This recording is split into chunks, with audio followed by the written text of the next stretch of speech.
മാന്യ സദസ്സിന് വന്ദനം. ഞാൻ എന്തായിരിക്കുന്നുവോ അത് ദൈവകൃപയാലാണ്. എന്റെ മേൽ ദൈവം ചൊരിഞ്ഞ കൃപ അത് നിഷ്ഫലമായി പോയിട്ടില്ല. നേരെ മറിച്ച് മറ്റെല്ലാവരെക്കാൾ അധികമായി ഞാൻ അധ്വാനിച്ചു. എന്നാൽ ഞാനല്ല, എന്നിലുള്ള ദൈവകൃപയാണ് അധ്വാനിച്ചത്. വിശുദ്ധ പൗലോസ് കൊരിന്ത്യക്കാർക്ക് എഴുതിയ 1-ാം ലേഖനം 15-ാം അധ്യായം 10-ാം വാക്യം. നമ്മൾ ഒത്തിരി കേട്ടിട്ടുള്ളതും കൂടുതൽ പറയാനുള്ളതുമായ തിരുവചനമാണിത്. പക്ഷേ ഈ ദൈവകൃപ എങ്ങനെ നമ്മുടെ കുടുംബങ്ങളിൽ വരുന്നു, എങ്ങനെ പ്രവർത്തിക്കുന്നു എന്ന് നമുക്ക് ചിന്തിച്ചാലോ? കൂടുമ്പോൾ ഇമ്പമുള്ളതാണല്ലോ കുടുംബം. എന്നാൽ ഇമ്പമുണ്ടാകണമെങ്കിൽ ദൈവാശ്രയബോധവും ദൈവകൃപയും ധാരാളം വേണം. ഇങ്ങനെയുള്ള കുടുംബങ്ങളിൽ നിന്നാണ് നമുക്ക് ദൈവവിളികളും ഉണ്ടാകുന്നത്. വിവാഹം എന്ന കൂദാശയിലൂടെയാണ് കുടുംബം രൂപപ്പെടുന്നത്. ഒരു യുവാവും യുവതി ദൈവത്തിന്റെ വിളി അനുസരിച്ച് സഭയുടെ വിവാഹം എന്ന കൂദാശയിലൂടെ ഒന്നായി ദൈവം നൽകിയ മക്കളെ ദൈവത്തിനും സഭയ്ക്കും വേണ്ടി വളർത്തുക എന്ന ഉത്തരവാദിത്വത്തിലൂടെ ദൈവത്തിൽ ആശ്രയിച്ച് ജീവിക്കുന്നതാണ് ക്രിസ്തീയ കുടുംബങ്ങൾ. ഇങ്ങനെയുള്ള കുടുംബങ്ങളിൽ നിന്നാണ് നമുക്ക് വൈദികരെയും സന്യാസിനിമാരെയും ലഭിക്കുന്നത്. ഈ കുടുംബ വ്യാഖ്യാനം ചുരുക്കി പറഞ്ഞാൽ ദൈവവിളിയുടെ ശക്തിയും സ്രോതസ്സുമാണ് ദൈവകേന്ദ്രിത കുടുംബങ്ങൾ. 1ഉം 2ഉം പറഞ്ഞ് വിവാഹമോചനത്തിന്റെ വക്കിലെത്തുന്ന കുടുംബത്തെയോ ഇന്നിന്റെ ലോകസുഖങ്ങളിൽ മതിമറന്ന് നശിച്ചുകൊണ്ടിരിക്കുന്ന കുടുംബത്തെയോ പറ്റി പറയുവാൻ ഞാൻ ആഗ്രഹിക്കുന്നില്ല. മറിച്ച് ഞാൻ കണ്ട അല്ലെങ്കിൽ എന്റെ കൊച്ചു മനസ്സിൽ കുടുംബത്തിന്റെ നല്ല ചിന്തകൾ നൽകിയ കുടുംബത്തെ പറ്റി പറയുവാനാണ് ഞാൻ ആഗ്രഹിക്കുന്നത്. 86-ാം വയസ്സിൽ മരിച്ച അമ്മച്ചിയുടെ 7ാം ചരമദിനത്തിൽ മകനായ അച്ഛൻ നന്ദി പ്രസംഗം തുടങ്ങിയത് ഇങ്ങനെയായിരുന്നു: ഞാൻ എന്തായിരിക്കുന്നുവോ അത് ദൈവകൃപയാണ്. എന്നിലേക്ക് ദൈവകൃപ ഒഴുകി വന്നത് മാതാപിതാക്കളിൽ നിന്നാണ്. അതിലും പ്രധാന പങ്ക് വഹിച്ചത് അമ്മയായിരുന്നു. അച്ഛൻ തുടർന്നു: ദൈവത്തിന്റെ കൃപയാണ് മാതാപിതാക്കളിലൂടെ നമ്മളിലേക്ക് കടന്നു വരുന്നത്. ദൈവത്തിന്റെ സ്നേഹം അത് അളവില്ലാത്തതാണ്. ദൈവത്തിന്റെ കൃപയോട് നാം സഹകരിക്കുമ്പോൾ അത് നമ്മുടെ ജീവിതത്തിൽ ദൈവത്തിന്റെ സ്നേഹമായി, ദൈവത്തിന്റെ കാരുണ്യമായി, ദൈവത്തിന്റെ ജ്ഞാനമായി കടന്നു വരും.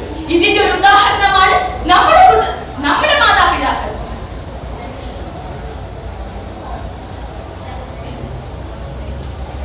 ദൈവവിളിയുടെ രത്നചുരുക്കം എന്നത് ദൈവഹിതം നിറവേറ്റുക എന്നതാണല്ലോ. ഇതിന്റെ ഒരു ഉദാഹരണമാണ് ഇതാ കർത്താവിന്റെ ദാസി എന്ന് ഈശോയ്ക്ക് ജന്മം കൊടുക്കാൻ തയ്യാറായ മാതാവും ഈ മാതാവിനെ സ്വീകരിക്കാൻ തയ്യാറായ ഔസേപിതാവും. എന്റെ ഹിതമല്ല അങ്ങയുടെ ഹിതം നിറവേറട്ടെ എന്ന ഈശോയും. ദൈവകേന്ദ്രിത കുടുംബങ്ങളിൽ നിന്നുണ്ടായ ദൈവവിളിയുടെ അടുത്ത ഉദാഹരണമാണ് വിശുദ്ധ മോനിക്ക പുണ്യവതിയുടെ നിരന്തരമായ 33 വർഷത്തെ പ്രാർത്ഥനയുടെ ഫലമായ വിശുദ്ധ അഗസ്തീനോസ്. 4-ാം വയസ്സിൽ അമ്മ മരിച്ച് പിതൃസ്നേഹത്തിൽ വളർന്നു 15-ാം വയസ്സിൽ സന്യാസിനിയായി 24-ാം വയസ്സിൽ ഇഹലോകം വെടിഞ്ഞ വിശുദ്ധ കുച്ചിത്രേസ്യ.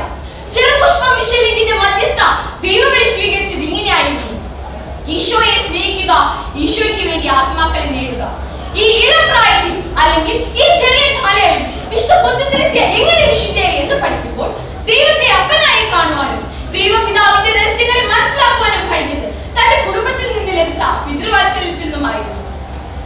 മാതൃകാപരമായി ജീവിച്ച ഈ കുടുംബങ്ങളെ പോലെ ദൈവസ്നേഹത്തെയും ദൈവകൃപയും നമ്മളിലേക്ക് തരുന്ന അനേകായിരം ദൈവകേന്ദ്രിത കുടുംബങ്ങൾ, അതിൽ നിന്ന് പൊട്ടിവിടുന്ന അനേകായിരം ദൈവവിളികളും ഉണ്ടാകുന്നു.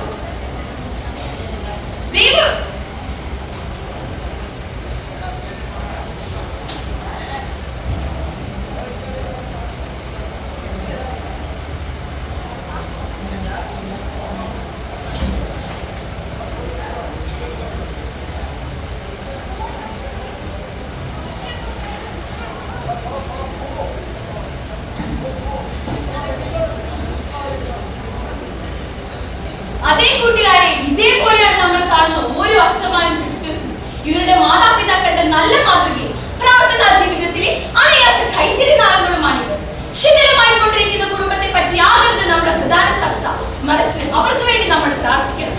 ദൈവത്തെ കേന്ദ്രീകരിച്ച് ജീവിച്ച് വിജയിച്ച ദൈവ